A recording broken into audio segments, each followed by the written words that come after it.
Have you ever looked at two pressure vessels built for the exact same job and wondered why one has a much thicker wall than the other?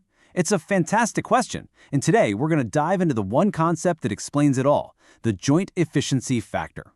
We'll break down what it is, why it's so incredibly important, and how it directly impacts the design, the cost, and the safety of any welded vessel. So let's start with that core puzzle, right? Why would a pressure vessel with welds sometimes need to be thicker than a seamless one made from a single piece of metal, even when the weld itself looks absolutely perfect to the naked eye? Well, the answer comes down to one single number, the joint efficiency factor. And believe me, this one value carries a tremendous amount of weight in our design calculations. So what is it exactly? Well, think of joint efficiency, which we call E, as a kind of quality score that ranges from 0 to 1. It basically tells us how strong a welded joint is assumed to be compared to the original, solid parent metal. The key word there is assumed. You see, the whole philosophy here is that a weld is always considered a potential weak link, just because of tiny hidden defects that might pop up during the welding process. And the reason this factor is so vital is that it's a key variable in the standard ASME formula we use to figure out the minimum required shell thickness for a pressure vessel. Okay, let's take a look at the formula itself. It's T equals P times R divided by S times E minus 0.6 times P. Now, T is the thickness we're trying to find. P is our internal pressure, R is the radius, and S is the allowable stress for the material. But look right there in the denominator. You see that E, our joint efficiency factor? You can see right away that as E gets smaller, that whole denominator gets smaller, which forces the wall thickness T to get bigger to compensate. Now let's look at how we actually figure out what value to use for E. The ASME code gives us a clear path. It starts by classifying weld joints based on their location on the vessel, and really, how critical they are.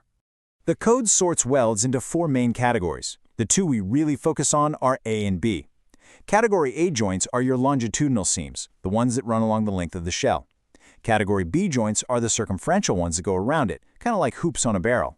C and D are for things like flanges and nozzles. The big takeaway here is simple. Where a weld is located determines how much stress it sees. And this is why that location matters so much. When you pressurize a vessel, the force pushing out creates what we call hoop stress on those long Category A seams. It's literally trying to split the vessel open lengthwise.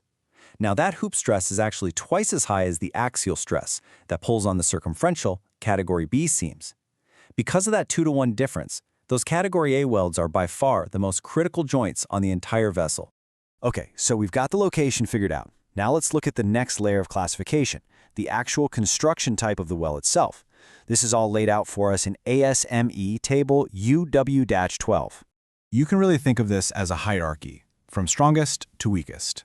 At the top, you have a Type 1 weld. This is the gold standard. It's a full penetration butt weld, meaning the weld goes all the way through the material and it's usually done from both sides. Then you have Type 2, which uses a backing strip.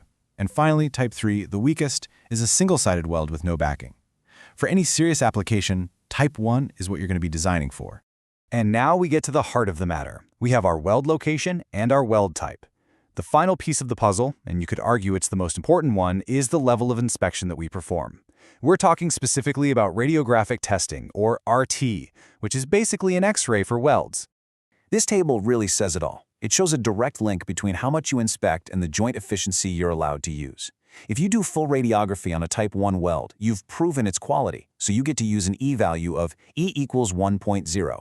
That means the weld is considered just as strong as the base metal. But look what happens if you do no radiography at all. You have to assume there might be flaws, and your E value plummets to 0.7. And even just a little inspection, what we call spot radiography, makes a big difference, bumping you up to 0.85. And you should not underestimate the power of that spot RT. Think about it. Performing just one radiographic test for every 50 feet of a critical weld is enough to lift your joint efficiency from that low 0.70 all the way to 0.85. That is a massive gain in design strength for a pretty minimal cost. This is where it gets practical.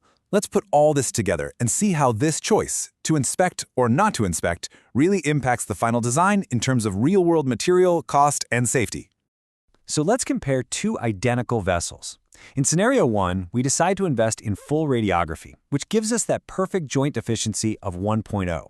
In Scenario 2, for whatever reason, we choose to perform no radiography at all, leaving us with that much lower efficiency of 0.7. So what's the difference in the final product? It's huge. The vessel designed with no radiography, the one using an E-value of 0.7, is going to require about 43% more material. It has to be that much thicker simply to compensate for the uncertainty about the quality of its welds. And this is the really fascinating trade-off here. Investing in that full radiographic inspection upfront often ends up reducing the total project cost. Yes, the inspection itself costs money, but it allows you to design with thinner vessel shells. That means you need less steel, which lowers your material cost. It also results in a lighter final weight, which can save you a ton on shipping, handling, and even the foundation it sits on. So here's the key takeaway. Joint efficiency isn't just some abstract number you plug into a formula. It's a strategic design decision. You have to choose your weld type, you choose your inspection level, and then you calculate accordingly. By investing in inspection, you prove the quality of your work, you increase your joint efficiency, and you get to build a lighter, more cost-effective, and ultimately, a safer pressure vessel.